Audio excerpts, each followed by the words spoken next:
The first sign of the miracle that would unfold at Whispering Hills Ranch came not with a thunderclap or a celestial light, but with the desperate, fading cry of a life on the verge of being extinguished. Old Samuel Sam Peterson, a man whose 70 years were etched into his face by the sun and winds of the high plains, heard it on the wind during his morning inspection of the fencelines. It was a sound so thin and fragile that it was almost lost in the vast, unforgiving silence that followed a brutal late spring blizzard. The storm had descended without warning, a furious white monster that had buried the landscape in a thick shroud of snow, and its aftermath was a world of stark, frozen beauty and silent death. Sam, mounted on his steady old quarter horse, Dusty, followed the sound to a shallow ravine where the wind had swept the snow into deep drifts. There, half buried and shivering violently. Before we jump back in, tell us where you're tuning in from.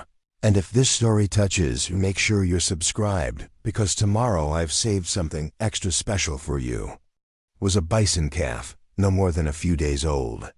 His mother was nowhere to be seen, likely a victim of the blizzard, or a predator that had taken advantage of the chaos.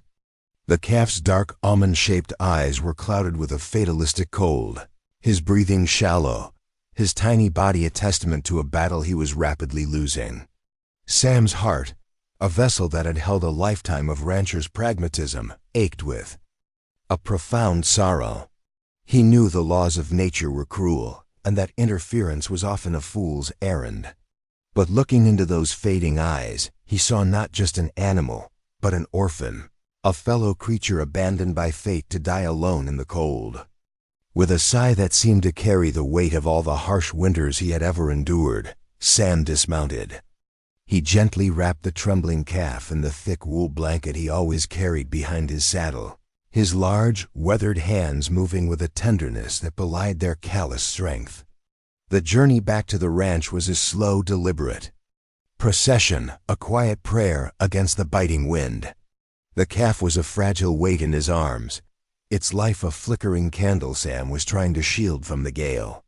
He brought the orphan not to the cattle pens, where the other cows would have rejected him with aggressive prejudice, but to the heart of his ranch, the old wooden barn that had stood for nearly a century. It was here, in the warm, fragrant darkness smelling of hay and horsehide, that the first seeds of the impossible were sown. He laid the calf in a deep bed of fresh straw in an empty stall, the one closest to the two animals who were the soul of Whispering Hills Ranch. On one side was Willow, a beautiful palomino mare with a coat the color of spun gold and eyes that held the deep, knowing wisdom of a natural matriarch. On the other was Storm, a powerful black stallion, his muscles coiled like springs beneath a coat of polished jet, his presence a silent promise of protection and strength. They were Sam's most trusted companions, more family than livestock, and they watched with intense curiosity as Sam worked to save the tiny, unexpected visitor. He warmed milk on the small stove in his tack room, patiently coaxing the calf to drink from a bottle, drop by precious drop. The first few hours were touch and go. The calf's life force was a weak and thready pulse, but as the warmth of the barn seeped into his bones, and the milk began to fuel his tiny furnace, a spark of defiance returned to his eyes. Through it all, Willow and Storm watched. Willow would nicker softly, a low, rumbling sound of comfort that seemed to vibrate through the wooden walls of the stall. Storm, ever the guardian, stood alert at his door, his gaze fixed on the small creature, not with aggression, but with a focused, protective intensity. Sam worked through the day and into the night, a silent vigil kept in the heart of his barn. He named the calf Boulder, a hopeful prayer that he would one day possess the strength his name implied. As dawn broke, casting long golden fingers of light through the dusty barn windows, Sam finally saw the sign he had been praying for. Boulder, on shaky, spindly legs, managed to stand. He wobbled for a moment, then took a hesitant step toward the sound of Willow's soft whickering. The mare lowered her elegant head over her stall door, her velvety nose twitching as she took in the scent of the small bison. She extended her neck and gently nudged Boulder's furry head, a gesture of profound and immediate acceptance that defied all natural laws. Storm watched the interaction, then let out a low, approving snort, stamping his powerful hoof once on the wooden floor as if sealing a pact. In that moment, in the quiet sanctuary of the old barn, an unspoken promise was made. This orphan, this lost child of the plains, would not be alone. He had found, against all odds and every instinct of the wild, a new family. Sam Peterson, a man who thought he had seen everything the world had to offer, felt tears well in his eyes as he witnessed the beginning of a story that no one would ever believe. The story of Boulder, the bison calf who was about to be raised by two horses, and who would come to believe in the deepest corners of his wild heart that he was a horse too. The weeks that followed were a masterclass in interspecies diplomacy, a delicate dance of instinct and affection that unfolded under Sam's watchful and increasingly amazed eyes. Boulder's recovery was slow but steady, fueled by Sam's bottled milk and the constant, unwavering presence of his equine guardians. He grew stronger each day, his fuzzy brown coat beginning to show the first hints of the thick, dark shag of his species. But while his body was undeniably that of a bison, his mind was becoming a tapestry woven with the threads of horse behavior. He learned the language of the barn, not from the lowing of distant cattle, but from the soft nickers of Willow and the deep, rumbling snorts of Storm. His first attempts at communication were a comical hybrid of sounds, a deep, guttural grunt that tried to end in a high-pitched whinny, much to the apparent amusement of his adoptive parents. Willow was the nurturer, the teacher of soft graces. She would spend hours standing at the partition between their stalls, her head lowered as she nuzzled Boulder's growing hump, a feature no horse possessed, but which she accepted without question. She taught him the subtle art of equine communication, the flick of an ear to show curiosity, the swish of a tail to signal contentment, the gentle nudge that meant, "Come closer, or you are safe." Storm, on the other hand, was the protector and the teacher of strength. He taught Boulder not to fear, to stand his ground, to hold his head high. When Sam would lead Boulder out into the small paddock adjoining the barn for his first tastes of sunshine and grass, Storm would pace the fenceline of his own enclosure, a vigilant sentinel watching over his unusual charge. The first time Boulder tried to run, it was a sight that brought a deep, rumbling laugh from Sam's chest. He saw Willow and Storm cantering gracefully around their pasture, their movements a symphony of coordinated muscle and fluid motion. Boulder, filled with a desire to emulate his parents, kicked up his heels and launched into what he clearly believed was a trot.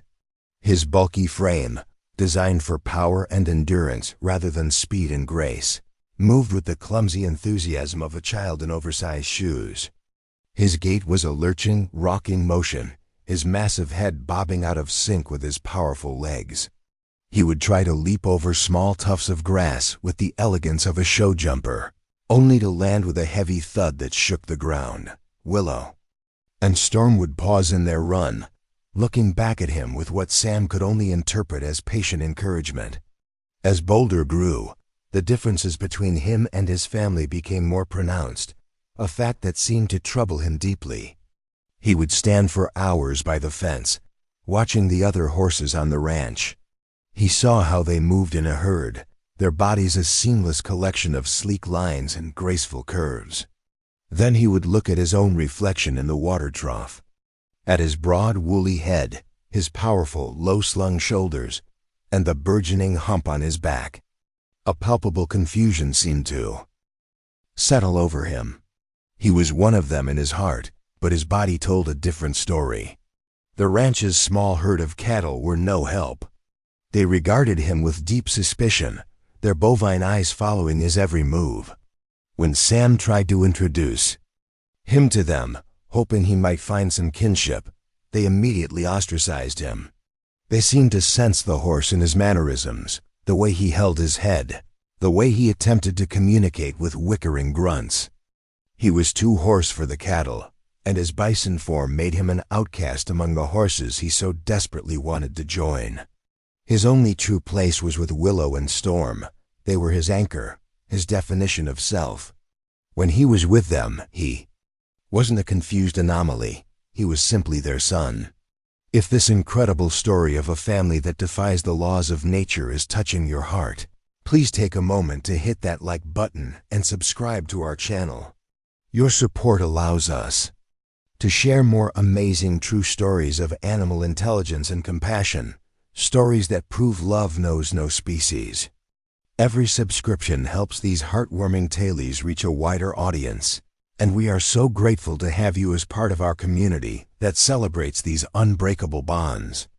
Now back to Boulder and the unbelievable challenges he was about to face. The day came when Boulder was too large and boisterous for the small paddock.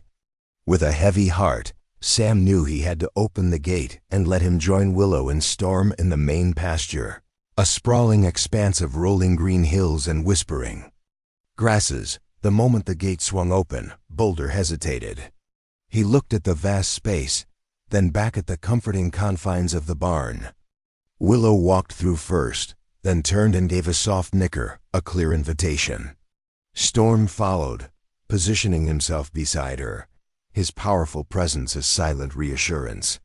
Boulder took a deep breath that seemed to swell his already massive chest and trotted out to join them, his awkward, rolling gait a stark contrast to their effortless grace. He had found his herd. It was a herd of 3, an impossible trinity of Palomino, black stallion, and one very confused bison. Sam watched them from the porch, his coffee growing cold in his hands. He saw how Boulder shadowed Storm, mimicking his confident stride. He saw how he would graze beside Willow, their heads close together as if sharing secrets. He was a bison who thought he was a horse, living in a world that wasn't made for him, and Sam felt a protective ache in his chest. He knew with the certainty of a man who understood the harsh realities of the world that this beautiful, strange peace could not last forever. The outside world, with its rigid definitions and lack of imagination, would one day come calling. And Sam feared what would happen when it discovered the secret of Whispering Hills Ranch. He didn't have to wait long. The outside world arrived, in the form of a dust-covered pickup truck and a man whose soul seemed as barren as the industrial feedlots he managed. Marcus Thorne owned the sprawling ranch to the west, a modern, soulless operation that prioritized profit margins over the welfare of its animals. Thorne was a man of sharp angles and cold calculations, his face a permanent mask of cynical disapproval. He'd seen Boulder from a distance, a dark, hulking shape in Sam's horse pasture, and had driven over to investigate what he considered a breach of agricultural protocol. Peterson. Thorne's voice was as sharp and unpleasant as gravel grinding under a boot. What in God's name is that thing doing in with your horses? Sam stood up from his porch swing, his posture deceptively relaxed, but his eyes were wary. That's Boulder, Thorne. He's part of the family. Thorne let out a short, derisive laugh. A bison? You're keeping a wild bull with domestic stock? Have you lost your mind? That thing is a walking liability. It's a genetic anomaly, a freak. The words, spoken with such casual cruelty, hung in the air like a poison. Sam's jaw tightened. Boulder, who had been grazing peacefully beside Willow, lifted his massive head, his dark eyes fixed on the unfamiliar truck and the hostile energy emanating from its owner. He took a protective step closer to the mare, a low rumble starting deep in his chest. He's no freak, Sam said, his voice low and steady. He's a rescue, and he's more civilized than some people I know. Thorne's eyes narrowed. I've got a multi-million-dollar purebred operation next door. I can't have some wild, unpredictable beast roaming around. He could carry diseases. He could break through a fence and contaminate my breeding stock. You need to get rid of it. Sell it for meat. Send it to a zoo. I don't care. But it doesn't belong here. The ultimatum was clear. This wasn't a neighborly disagreement. It was a declaration of war. Marcus Thorne saw the world in neat, profitable boxes, and Boulder, the horse bison, didn't fit into any of them.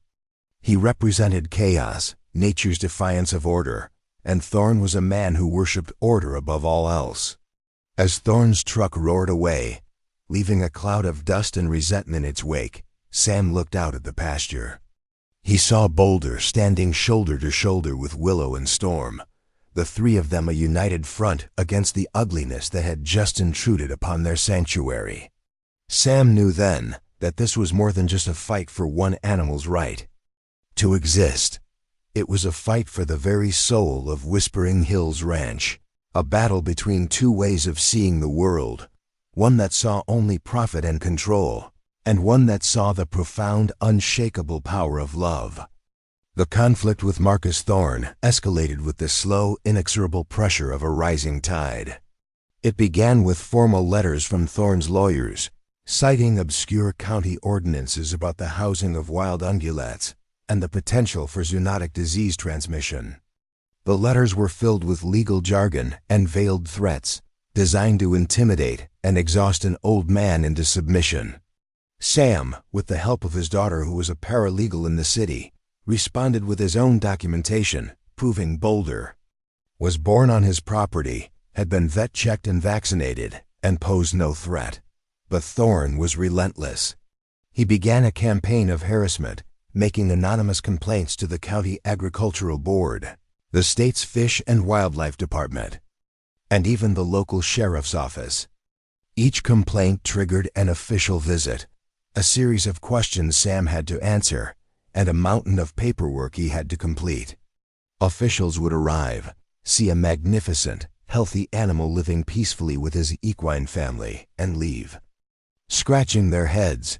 But the constant stream of official vehicles turning into his driveway was a source of persistent stress. Thorne's crusade was turning Boulder into a local curiosity, and not in a good way. Rumors began to spread in the small nearby town. Some said Sam was running a bizarre animal experimentation facility. Others whispered that the bison was dangerously unstable, a ticking time bomb that threatened the entire valley.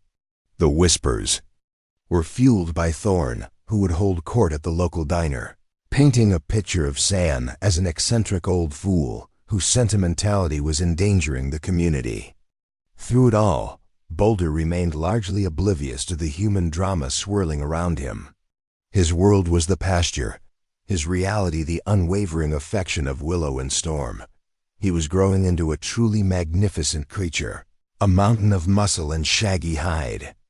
His hump was now a prominent feature, a powerful ridge of muscle that spoke of his bison heritage. His horns, which had started as small nubs, were now curving into formidable arcs of dark, polished keratin.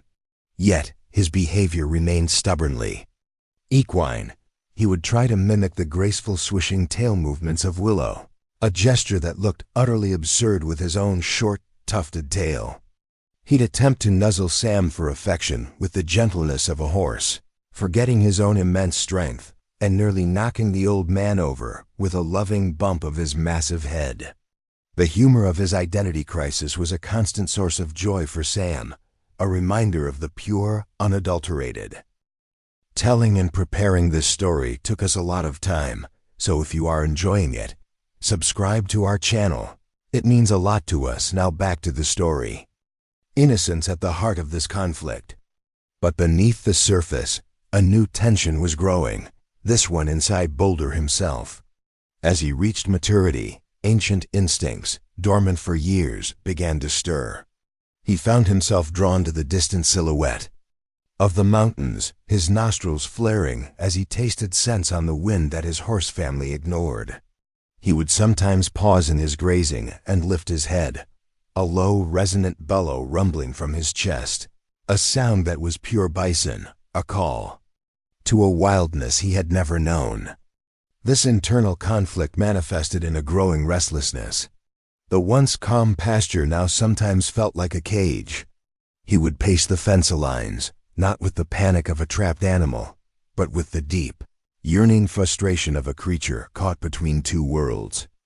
He was a horse in his heart, but his blood was beginning to remember the call of the open plains, the thunder of 1,000 hooves, the ancient rhythms of his own kind. Willow and Storm seemed to sense his turmoil. Willow would stay close her calming presence, a constant reassurance. Storm, ever the pragmatist, would often challenge him to a mock charge, a playful but powerful display of strength that seemed to ground Boulder, to remind him that his power had a place here, even if it was different. Sam saw this internal struggle, and it worried him more than any of Thorn's threats. He knew that Boulder's peace depended on a delicate balance, a harmony between his upbringing and his nature. If that balance were to shatter, the consequences would be unpredictable. The valley, meanwhile, was growing dangerously dry. A long, hot summer had bleached the grasses to a pale yellow. The creeks had dwindled to trickles, and the leaves on the trees were brittle and brown. The air was thick with the scent of dust and the ever-present threat of fire. The county issued a burn ban, and the old fire watchtower on Whisper Peak was manned for the first time in a decade. A sense of foreboding settled over the valley, a quiet, collective holding of breath. One afternoon, as the sun hung low and orange in a smoke-haze sky, Thorn drove up to Sam's gate again. This time, he didn't get out of his truck. He just idled there, his window down, his face grim. "You see that smoke on the horizon, Peterson?" he yelled across the fence. "That's from the North Range fire. They're saying if the wind shifts, it'll be here by morning. You better have a plan for that freak of yours. When things get serious, sentimentality is the first thing to burn." He wasn't wrong about the danger. The wind was the key. For days, it had blown steadily from the south, keeping the distant fire at bay. But that evening, the air grew still and heavy. The usual evening breeze failed to materialize. It was a dead, ominous calm that felt more dangerous than any gale. Sam stood on his porch, watching Boulder in the pasture. The bison was more agitated than Sam had ever seen him. He wasn't pacing. He was standing perfectly still, his head high, his massive nostrils flared, pointed directly north. He ignored Willow's attempts to soothe him. He ignored Storm's challenging snorts. He was listening to something far older than the language of horses, a message of danger carried on the silent air. The horses were uneasy, but Boulder was transfixed by a primal terror. The wind shifted just after midnight. It came as a hot, dry gust from the north, carrying with it the distinct, acrid smell of burning pine and ash. Sam's old dog, Buster, began to whine nervously on the porch. The peaceful night was shattered. In the distance, a faint orange glow began to pulse against the dark line of the northern hills, a monstrous heartbeat growing stronger with every gust of wind. The inferno had turned, and it was heading directly for them. What happened next would not be a story of sentimentality, but a testament to the fact that sometimes the very thing the world dismisses as a freak is the only thing that can stand between survival and utter devastation. The fire came with the speed and fury of a freight train. The distant orange glow on the horizon exploded into a terrifying wall of flame that devoured the landscape, turning the night sky into a roiling canopy of red and black. Ash began to fall like a morbid snow, and the air grew thick and difficult to breathe. Sam's first thought was of his animals. He raced to the barn, his heart pounding with a desperate urgency. He had a plan, a last-ditch protocol for just such a disaster. His property bordered a wide, deep river on its eastern edge, a natural fire break that was their only hope. The plan was to open all the gates and drive the animals down the long, narrow cattle chute that led directly to the river's edge. It was a risky maneuver in the growing panic, but it was the only chance they had. He flung open the pasture gates, his voice a hoarse yell against the roaring wind. "Go! Get to the river, go!" The horses, their eyes wide with terror, responded to his command, their herd instinct driving them toward the familiar path of the chute. The small herd of cattle followed, their lowing a mournful chorus of fear. But Boulder was not with them. He stood his ground in the center of the pasture, his massive form a dark silhouette against the approaching flames. He was facing the fire, his head lowered, his powerful legs braced. He wasn't panicked, he was defiant. "Boulder, come on!" Sam screamed, his voice cracking. "This way," but the bison didn't move. Willow, who had started down the chute with the others, stopped. She turned back, her golden coat illuminated by the hellish light, and let out a frantic whinny, a desperate call to her son. Boulder turned his head toward her, a low grunt rumbling in his chest, but he did not follow. He was caught in a paralyzing conflict. His horse mind told him to flee with the herd, to follow his mother to safety. But his bison blood, the ancient instinct of a species born of fire and plains, compelled him to stand and face the threat head-on. Just then, a wave of superheated air washed over the ranch, and a section of the old wooden fence that separated Sam's property from Thorn spontaneously combusted. The fire had breached their perimeter. Through the gap, Sam could see Thorn's prize-winning cattle, a herd of several hundred, running in blind panic, not toward safety, but directly along the fence line, trapping themselves against the approaching wall of fire. Thorn was there, on horseback, a tiny, helpless figure screaming into the wind, his face a mask of utter despair. He had built an empire of control, and now he was watching it all turn to ash because his animals were too terrified to think. It was in that moment of absolute chaos that Boulder made his choice. Spurred by Willow's desperate call, but guided by an instinct deeper than his upbringing, he charged. But he didn't charge away from the fire. He charged directly toward the burning fence that separated him from Thorn's trapped herd. He moved with a speed and power Sam had never witnessed, a 2,000-pound battering ram of pure, focused intent. He hit the burning fence with a force that sent flaming timbers flying through the air. The sound of splintering wood was lost in the roar of the inferno, but the result was immediate. He had created a gap, a new path. Storm, seeing Boulder's charge, galloped to his side, his protective instincts overriding his fear. Willow followed, her presence a calming force in the chaos. The three of them, the impossible family, stood together in the breach, turning to face Thorn's panicked cattle. What Boulder did next was the miracle that would become a legend in the valley. He let out a bellow, a sound that was not horse, not cow, but pure primal bison. It was a sound of authority, a command that cut through the terror of the herd. He lowered his massive head and charged not at the cattle, but in front of them, turning their panicked stampede away from the fire and toward the opening he had created. He became a living, moving wall, using his immense body to herd the terrified animals. Storm, understanding his role, flanked him on one side, nipping at the heels of stragglers. Willow moved to the other, her calm demeanor somehow communicating a sense of purpose to the hysterical cows. Boulder led them, a bison leading cattle as if he were a sheepdog, a horse, a shepherd, all rolled into one. He drove them through the gap in the fence, across Sam's pasture, and into the wide, safe funnel of the cattle chute that led to the river. He didn't stop until the last of Thorn's terrified animals was safely on the path to the water.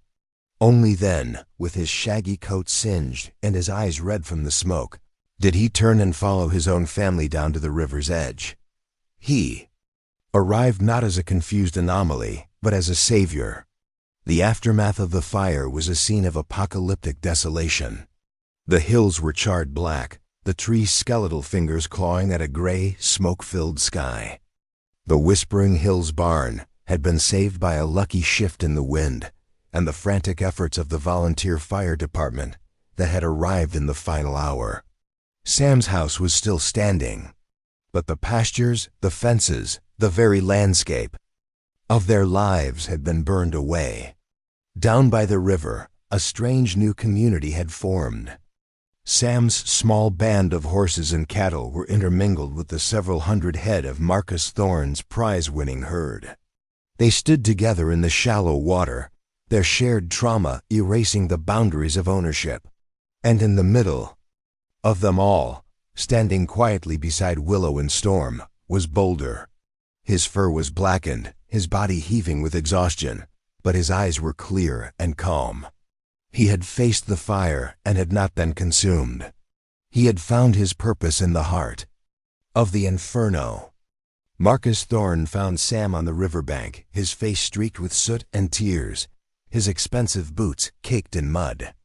The arrogant, cynical man was gone, replaced by someone humbled and broken. "He saved them," Thorne whispered, his voice hoarse. "All of them. I was trying to turn them, but they were running blind. I was watching my life's work burn to the ground. And then you're... He couldn't find the word. "My son," Sam finished for him, his voice thick with emotion. He put a hand on Boulder's massive, singed shoulder. "His name is Boulder." Thorne looked at the magnificent animal, at the calm intelligence in his eyes, at the two horses who stood by him as a guard of honor. He saw not a freak or a liability, but a hero of impossible courage. "I was wrong," Thorne said, the words costing him a great deal of his shattered pride. "I was so wrong, Peterson. I saw him as something that didn't belong, something that needed to be removed, but he belongs here more than any of us." The story of Boulder the fire herder spread through the valley faster than the wildfire itself. The officials who had once come to investigate him as a nuisance now came to praise him as a local hero. News crews arrived, broadcasting his incredible story across the country. He became a symbol not of confusion, but of a unique and powerful hybrid identity. He wasn't a bison who thought he was a horse. He was Boulder, a creature who possessed the gentle, loyal heart of a horse and the fierce, protective spirit of a bison. He had used the very qualities that made him an outcast to save the community that had once feared him. In the months of rebuilding that followed, a new partnership was forged between the two ranches. Thorne, a changed man, put his resources and manpower into helping Sam rebuild his fences. The animosity was gone, replaced by a shared respect forged. In the heat of the fire, Boulder became the undisputed king of the valley. He roamed freely between the two properties, a guardian watching over his combined herd. He still preferred the company of Willow and Storm, his first and truest family, but he was no longer an outcast. He was a bridge between the wild and the domestic, a living legend. One cool autumn evening, a year after the fire, Sam and Thorne stood together on the ridge overlooking the healing valley. The new grass was growing green and vibrant through the blackened soil. Below, they could see Boulder standing on a small rise, his powerful silhouette framed against a spectacular sunset. He was watching over a mixed herd of horses and cattle, a peaceful kingdom he had saved. "You know," Thorne said, his voice filled with a quiet awe, "I spent my whole life believing that everything had to be in its proper place. Purebreds with purebreds, cattle with cattle, horses with horses. I thought that's what strength was. Order, control." He shook his head slowly. "That bison taught me that true strength doesn't come from being one thing or another. It comes from having the courage to be everything you are, all at once." Sam smiled, a deep, contented expression on his weathered face. He looked at Boulder, his son, the orphan who had become a king. The bison lifted his head and let out a long, resonant call. It was not the whinny of a horse, nor the bellow of a bison. It was a new sound, a sound all his own. It was the sound of belonging, the peace that settled over the Whispering Hills Valley in the years following the Great Fire was a profound and hard-won thing. The land, resilient and relentless, had begun to heal itself. New grass, a vibrant and almost defiant green, pushed its way through the blackened soil. The skeletal trees on the hillsides began to sprout new leaves, and the river ran clear and full, washing away the last of the ash. The community of animals that lived under Boulder's watchful eye was a living testament to the harmony that had been forged in the crucible of disaster. The fence line between Sam's property and Thorne's was gone, not rebuilt but erased, a symbol of the new partnership between the two old ranchers. Thorne's cattle and Sam's small herd grazed together, and the horses, led by Willow and Storm, moved among them with an easy grace. At the center of this peaceable kingdom was Boulder. He had grown into his full majesty, a breathtaking spectacle of power and serenity. He was no longer a confused adolescent caught between two identities, but a confident leader who embodied the best of both. He possessed the unshakable calm and endurance of the bison, yet he moved with a learned equine grace, his interactions with his herd marked by the gentle nudges and soft rumbles he had learned from Willow. His bond with his adoptive parents had only deepened. He still grazed beside the golden mare, their quiet companionship a constant feature of the landscape. He and Storm still engaged in playful tests of strength, the black stallion launching mock charges that Boulder would meet with a stoic and immovable patience. The two of them a perfect balance of speed and power. Sam Peterson, his years seeming to fall away in the warmth of this new peace, would spend his evenings on the porch watching the living tapestry he had helped to weave. Marcus Thorne was often there with him, the two men sharing a comfortable silence that spoke more than words ever could. Thorne, stripped of his arrogance by the fire, had become Sam's closest friend. He saw Boulder not with the eyes of a businessman, but with the reverence of a man who had witnessed a true miracle. He brought his grandchildren to the ranch not to see a curiosity, but to learn about courage and the fact that family is a thing you build, not a thing you are born into. The world, for a time, seemed to agree. The news stories had faded, replaced by a quiet and respectful legend. Boulder was the guardian of the valley, a local hero whose story was told around campfires and in the town's small diner. His fame had become a protective shield, keeping the outside world and its noisy demands at bay. But the world has a short memory, and peace is often just a fallow period between storms.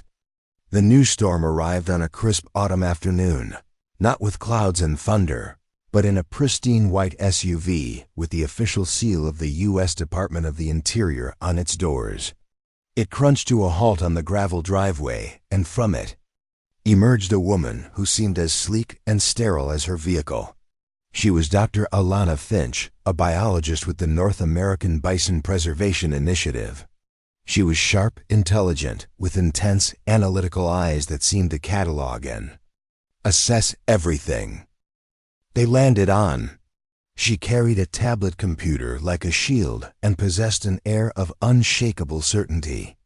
She had read the old news reports, dismissed them as journalistic hyperbole, but had been intrigued by the satellite images of a lone bison, thriving in an unusual environment. She had come, she announced to Sam and Thorne, to assess the specimen. The word specimen landed like a stone in the peaceful air. "He's not a specimen, ma'am," Sam said, his voice polite, but firm. "He's a member of my family." Dr. Finch offered a thin, professional smile that didn't reach her eyes. "Of course, I understand there's an emotional attachment. It's a fascinating case of interspecies imprinting. But from a conservation standpoint, his situation is problematic." For the next 2 days, Dr. Finch conducted her assessment. She was tireless and clinical. She used long-range cameras to document Boulder's every move. She took soil samples and grass samples. She flew a quiet drone overhead to map his grazing patterns. She watched him interact with Willow and Storm, her brow furrowed in concentration. She saw him attempt to nuzzle a young foal with a gentleness that was almost comical given his size. She saw him stand shoulder to shoulder with Storm, the two of them watching the horizon as if they were old comrades. Sam watched her, his unease growing with every notation she made on her tablet. He saw that Dr. Finch wasn't seeing what he saw. She wasn't seeing love or family or loyalty. She was seeing data points. She saw a bison exhibiting equine social behaviors, and she cataloged it not as a miracle, but as a corruption. On the third day, she called a formal meeting with Sam and Thorne on the porch. She laid out her findings with the cold precision of a surgeon. The subject, which you call Boulder, is a genetically pure plains bison, she began, her voice crisp. He is a prime specimen, physically perfect, with no signs of hybridization. This makes him an invaluable asset to the national herd and the preservation of the species. Sam's eyes narrowed. He's not for sale. This isn't about a sale, Mr. Peterson, she countered smoothly. This is about biological imperative. His current environment is actively detrimental to his long-term well-being and his genetic duty to his species. He has been socialized as a horse. His instincts are being suppressed and rewritten. He displays submissive gestures to equine matriarchs. He engages in herd movements inconsistent with bison defensive formations, and his vocalizations are a confused hybrid. To allow this to continue is, from a scientific standpoint, a form of neglect. Thorne, who had been listening silently, finally spoke up, his voice a low growl. Neglect? That animal is the most well-adjusted, confident creature I've ever seen. He saved my entire herd. He saved my ranch. That's not a confused animal, Doctor. That's a hero. Dr. Finch's gaze flickered toward Thorne, registering him as an unexpected obstacle. I'm aware of the anecdotal reports of his behavior during the fire. It's a remarkable story of animal instinct under pressure. But it doesn't change the facts. He is living an unnatural life. He has never interacted with his own kind. He doesn't know how to be a bison. Our initiative's purpose is to rectify these situations. We have a legal and moral mandate to protect this vital national resource. She then delivered the blow. We have prepared a formal relocation order. We have a place for him at the Federal Bison Preserve in Wyoming. A 10,000-acre grassland where he can integrate with a real herd, learn the behaviors of his species, and fulfill his genetic destiny. We will tranquilize him, transport him safely, and ensure he is integrated with the utmost care. It's the best thing for him. The silence that followed was heavy and absolute. The idea was so monstrous, so utterly divorced from the reality of Boulder's life, that Sam was momentarily speechless. They wanted to rip him from his home, from his mother, from the only family he had ever known, and drop him in a strange world, all for the sake of a scientific principle. No, Sam said finally, his voice shaking with a quiet fury. Absolutely not. You are not taking my son. Dr. Finch's expression hardened. Mr. Peterson, I understand your position. But the law is on our side. This is a matter of federal conservation policy. We are not asking for your permission. The battle lines were drawn once more. But this was a different kind of war. It wasn't a war against greed, but against a cold and rigid ideology. An enemy that believed it was acting out of love, but a love for a species, not for a soul. While the humans debated his fate, Boulder sensed a different kind of threat gathering. The world had changed after the fire. The ecological balance of the high plains had been violently disrupted. The vast tracts of forest to the north, that had been the territory of the region's predators, were now a wasteland of blackened timber and sterile ash. This displacement had consequences. A large wolf pack deprived of its ancestral hunting grounds and starving had been pushed south into the unfamiliar territory of the valley. Their presence was a ghostly whisper at first. A half-eaten deer carcass found by the river. Unusually large tracks discovered in the mud near Thorne's northern pasture. A few of Thorne's calves went missing in the night, their disappearances initially blamed on coyotes or accidents. But the valley's other animals knew. The horses grew skittish as dusk fell, their ears constantly swiveling. their nostrils testing the wind for the faint, musky scent of a danger they hadn't faced in generations. The cattle would bunch together tightly at night, their usual placid moans replaced by nervous, anxious bellows. Boulder was on a different level of alert. The presence of the wolves resonated deep within his ancient DNA. It was a primal alarm bell that his equine upbringing could not silence. He became a tireless sentinel. He slept less, his massive form often visible on the highest ridge of the pasture, a dark guardian silhouetted against the moon. He would stand for hours, his head raised, his senses drinking in the night, deciphering the subtle language of threat. His behavior became a new point of contention in the human drama. Dr. Finch, who had extended her stay to prepare for the relocation, observed him through her binoculars. She saw his agitation not as a sign of a competent guardian, but as further proof of his supposed confusion. "You see?" she pointed out to Sam one evening, as they watched Boulder trot nervously between the horse herd and the cattle. A true bison bull would establish a clear defensive perimeter. He would force the herd into a tight, defensible circle. Instead, he's just running back and forth. His protective instincts are being confused by his bond with the horses. He doesn't know who to protect or how. He's ineffective. In a real predatory encounter, this behavior would be a fatal liability. Sam just shook his head, his faith in Boulder absolute. "You see confusion, Doctor. I see a creature trying to protect two families at once. He's not ineffective. He's just got a bigger heart than your science can measure." The wolves grew bolder.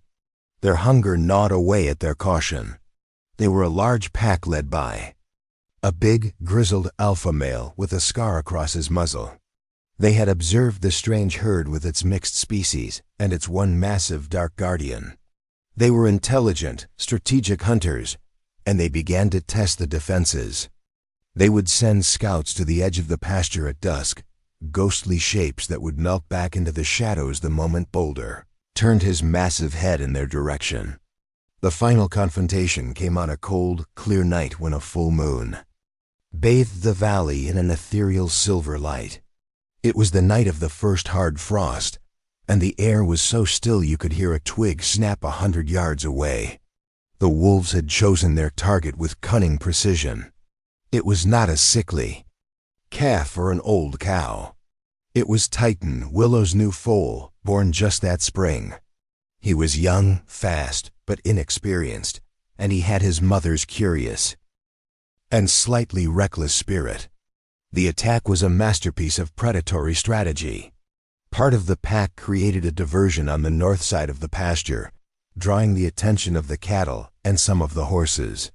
But the alpha and his 5 most experienced hunters used the cover of a dry creek bed to approach from the south, their paws making no sound on the frosty grass. They burst from the shadows with terrifying speed, a silent gray wave aimed directly at the small foal, who had wandered a little too far from his mother's side. Dr. Finch was watching, as she always was, from her vantage point on a hill overlooking the ranch. She had a powerful night vision scope, and she saw the attack unfold. Her heart pounded. This was the test. She expected to see chaos. She expected to see the horses scatter in panic. She expected to see Boulder, the confused specimen, make a futile, disorganized charge. What she saw instead shattered her entire worldview. The moment the wolves broke cover, Boulder didn't just charge. He reacted with a terrifying hybrid intelligence. A deep, guttural roar, a sound of pure bison fury, erupted from his chest, a command and alarm in one. But he didn't run blindly toward the alpha. He did something a horse would do. He wheeled his massive body with impossible agility, cutting across the pasture at a sharp angle to instantly place himself between the charging wolves and the terrified foal. It was a strategic interception, not a blind reaction. The wolves, surprised by his speed and positioning, faltered for a critical second. That second was all the herd needed. But the herd didn't react as Dr. Finch had predicted. The horses didn't scatter. Instead, something extraordinary happened. Storm, the black stallion, responded to Boulder's roar. He galloped not away from the danger, but toward it, his teeth bared. He began to circle, not randomly, but in a coordinated movement with the other horses, forcing the mares and foals into the center. They were forming a defensive circle, a behavior common in bison and cattle, but almost unheard of in horses who typically flee. They had learned this from Boulder. They were a multi-species phalanx, a fortress of hooves and muscle with the most vulnerable protected at its core. Boulder was now free to be the warrior. The alpha wolf, recovering his nerve, lunged for the foal. Boulder met him head-on. It wasn't the clumsy bump of affection he gave Sam. It was a 2,000-pound collision of bone and muscle. He didn't gore the wolf. He simply hit him, lifting the 100-pound predator off the ground and tossing him through the air like a rag doll. The alpha landed with a yelp of pain and shock, his authority broken. Two other wolves tried to flank Boulder, to get around his massive body. This is where a normal bison, rooted to one spot, might have been vulnerable. But Boulder was not a normal bison. He spun on his hind legs, a pirouette of lethal force that Storm would have been proud of, and used the massive broad shield of his head to sweep them aside. He wasn't just a fortress.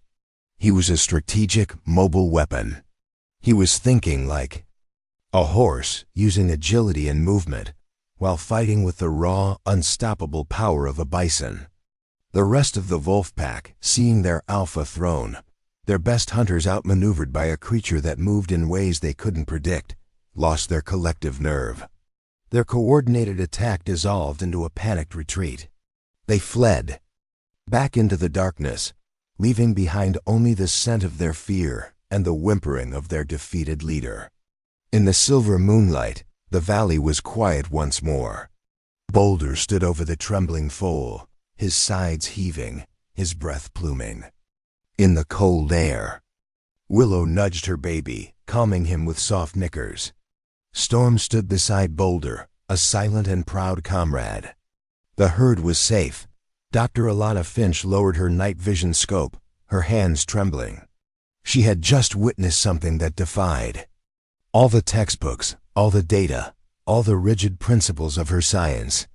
She had seen a creature that was supposedly confused and unnatural lead a defensive strategy so sophisticated and effective that it bordered on military genius. He had blended the best of two species into something new, something stronger. He hadn't just protected his herd. He had commanded it. The next morning, she walked down to the porch where Sam was drinking his coffee. She looked tired, her usual professional certainty gone, replaced by a deep and humbling awe. She held out her tablet. On the screen was the formal relocation order. With a simple, decisive swipe of her finger, she deleted the file. "His herd needs him," she said. Her voice quiet. It would be a crime against nature to take him away from them. She finally looked at Boulder, who was standing in the morning sun, allowing the little foal, Titan, to butt his head playfully against his massive leg. "I came here to save a bison," Dr. Finch said, a real, genuine smile finally touching her lips. "But he doesn't need saving. I think, maybe, he's the one doing the saving." She left that day, not with a specimen, but with a story that would change the way her initiative thought about the wild. Boulder's legend was now complete. He was not a hero for one single act of bravery, but for the very essence of who he was. His home was the valley. His family was the herd of horses and cattle who looked to him for protection. His identity was his own, forged in love, tested by fire, and proven in battle. As the sun set, casting long, peaceful shadows across the healing land, Boulder stood on his favorite ridge. Willow was on one side, Storm on the other. Below them, their unconventional family grazed in the twilight, safe and whole. He was not a horse. He was not a bison. He was Boulder of the Whispering Hills, and he was finally completely home, The years that followed the Night of the Wolves were the golden age of Whispering Hills Ranch. The valley, under the watchful gaze of its unique guardian, settled into a rhythm of deep and abiding peace. Boulder's legend had become a gentle, protective force, a story told with such affection that it insulated the ranch from the intrusive clamor of the outside world. He was no longer a news item. He was a piece of local folklore, as much a part of the landscape as the ancient oaks and the Whispering River. His role within his mixed-species herd evolved from that of a warrior to a patriarch, a wise and silent king. The most profound evidence of his influence was seen in the development of Titan, the foal he had saved. As Titan grew from a lanky, curious youngster into a magnificent young stallion, it became clear he was unlike any other horse.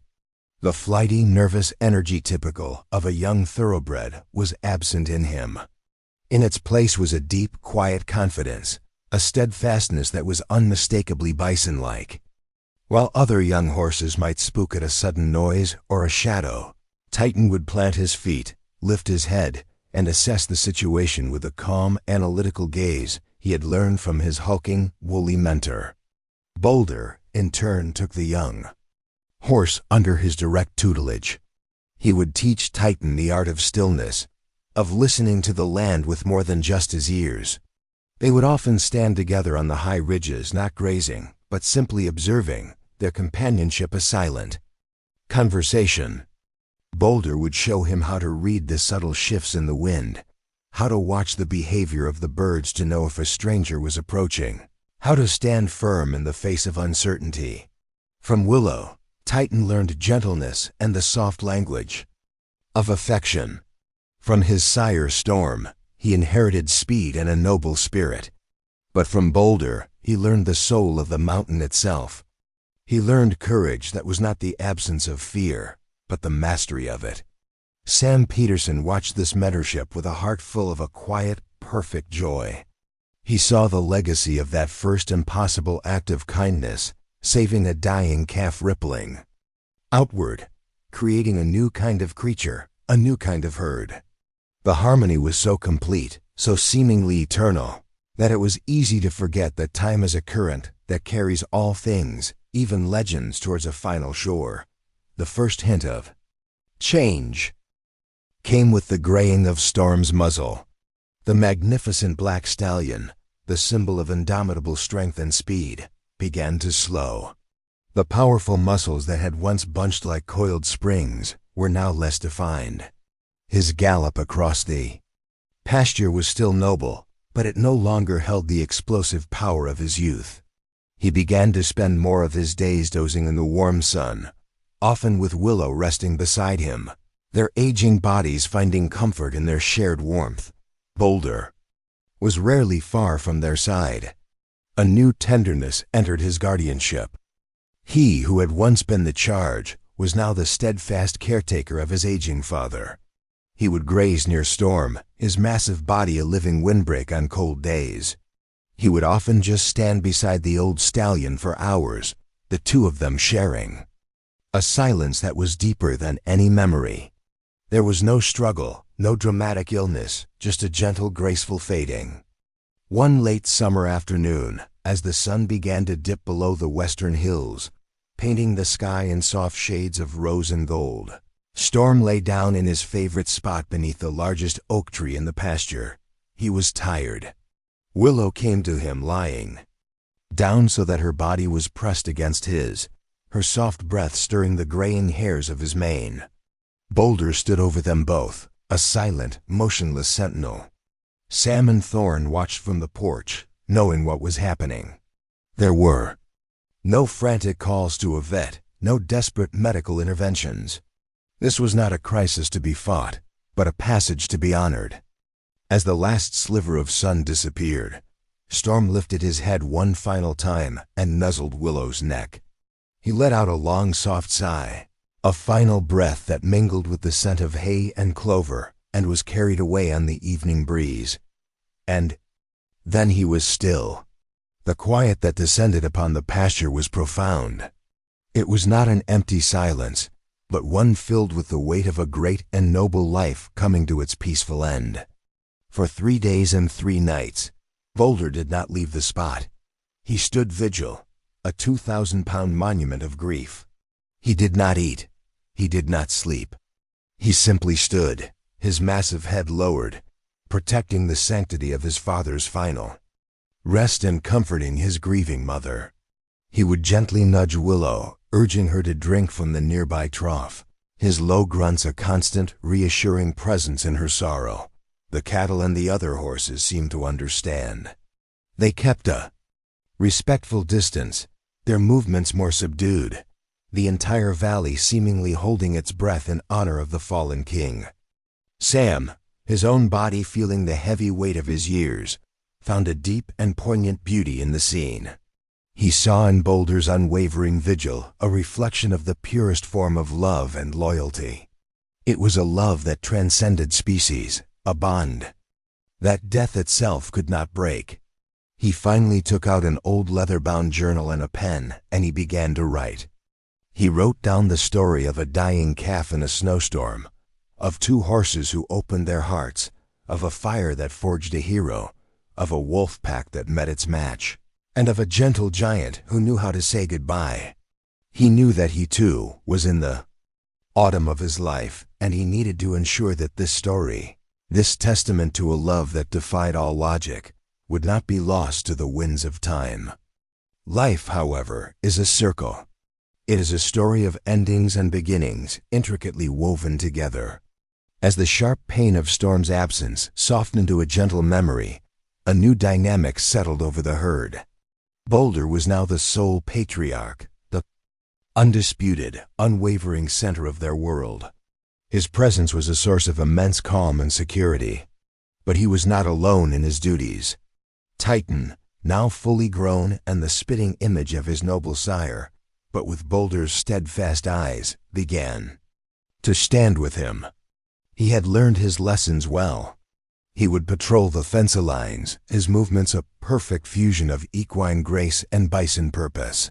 He would stand on the ridges, his head high, watching over the herd, a faithful lieutenant to his aging king. One crisp, clear evening, Sam sat on the porch, his journal lying open on his lap. He watched as Boulder and Titan made their way to the high ridge overlooking the valley. The setting sun illuminated their powerful forms, casting them in silhouette against a sky ablaze with color. Below them, Willow grazed peacefully, her golden coat glowing in the twilight. The herd was safe, the valley was at peace. A new generation was ready to stand guard.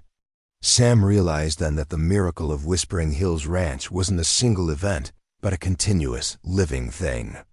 It wasn't just that a bison had been raised by horses. It was that the love, courage, and wisdom of that impossible family had been passed on, creating a legacy that would ripple through generations. Boulder had not just found a home. He had become the very soul of it, proving that the strongest families are not bound by blood or by species, but by the fierce and tender bonds of a love that simply refuses to be defined.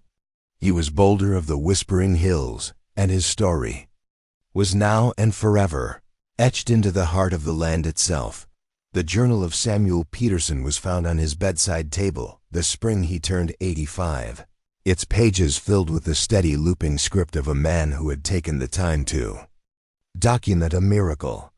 He passed away as peacefully as he had lived, in his own bed, with the window open to the familiar sounds of his ranch and the distant, reassuring presence of the herd. The animals, in their own unknowable way, mourned him.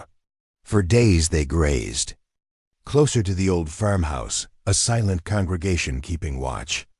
Boulder, in particular, would stand for hours near the porch where Sam had spent so many evenings, his massive head lowered not in grief, but in a deep and final acknowledgement of the man who had first wrapped him in a wool blanket and refused to let him die. Time for the valley continued its gentle, inexorable march. More years passed. Willow eventually followed Storm, her golden coat fading to a soft white before she, too, lay down to rest under the great oak. Boulder, the last of the original three, entered his own twilight. He became an ancient living monument, his shaggy coat threaded with silver, his movements slow but still imbued with an immense, quiet power. He had outlived his saviors, his friends, his adoptive parents, yet he was not alone. He was the great-grandfather of the herd, the soul of the valley, a revered figure who was surrounded by the children and grandchildren of the lives he had touched and saved. On a warm summer evening, when the air was sweet with the scent of alfalfa and wild clover, Boulder felt a familiar tiredness deep in his bones. It was the same gentle call he had recognized in Storm and Willow. With a slow, deliberate grace, he made his final journey. He walked past the grazing herds, who parted for him with a quiet reverence. He climbed the high ridge one last time, the place where he had stood vigil, where he had learned to be a king. He looked out over the peaceful valley, his valley, a mosaic of green pastures and contented life. He saw the great oak where his parents rested. He saw the river where he had driven the herds from the fire, and he saw Titan, his protege, standing watch. A deep sense of peace, as vast and profound as the plains themselves, settled over him. He lay down in the soft grass, his great heart slowing to a final gentle stop, his last breath a quiet sigh of contentment. The legend of Boulder did not end on that ridge. It had been woven into the very fabric of the land.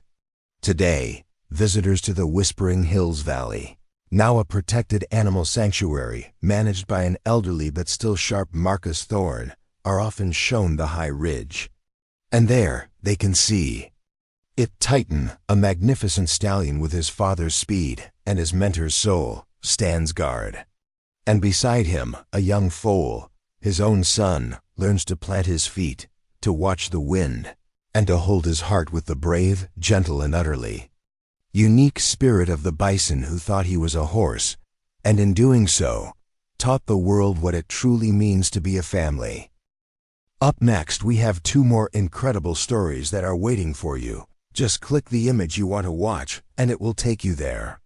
If you enjoyed this video, make sure to subscribe. It would mean a lot.